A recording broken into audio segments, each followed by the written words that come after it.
Hello everyone, Diane Gonzalez here, and what I wanted to discuss today was number one, during any time of year, but especially summer, because of the sweat and our glands are kind of overworking a little bit during this time of year, you really want to keep your face clean. When you're sweating, you don't want to take your rag and wipe.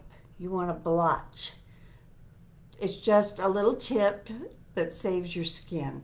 And using a good cleanser on a daily basis, morning and night preferably, is really going to make a difference in cleaning out those pores, getting all that stuff off your skin, and really letting your skin breathe and thrive.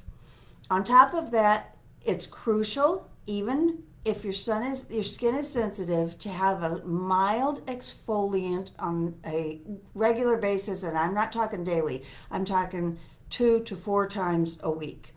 You want to exfoliate the dead skin cells off of your surface so that your pores can breathe. That's their job. That's what they're supposed to be doing. And you want to make it as easy as possible for them to do their job.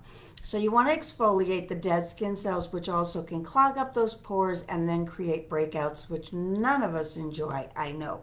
So after a good cleansing, even if you have oily skin, it is crucial that you use a good moisturizer.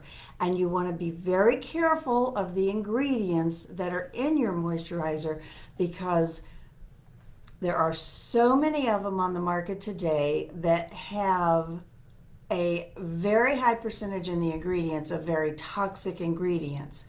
And they're not going to do anything to you once, twice, 5 years, 10 years, but as you keep using these products that have these toxic ingredients, those toxic ingredients are accumulating in your body and could be creating health problems for you. I know that's a hard connection, but it's a long story, and I'll cover it in another video sometime. If you have questions, please feel free to either comment or message me, and I'll be happy to discuss it further with you. But you really want to make sure you get a good moisturizer and just nurture that skin. Feed it with as much of the beneficial ingredients that you can pack on your face, and you want that moisturizer to soak into your skin so that it's not only feeding these skin cells, but 7 layers down where those skin cells are just starting to formulate, so that by the time they get out here, they're healthy and happy and glowing and youthful and beautiful, okay? I'll put a link to my favorite products. And again, as I said, I'm always available. Please comment or message. I'm always excited to start a conversation with y'all. So thanks for checking in today. And I'll see y'all again real soon with another summer tip to get you through looking gorgeous.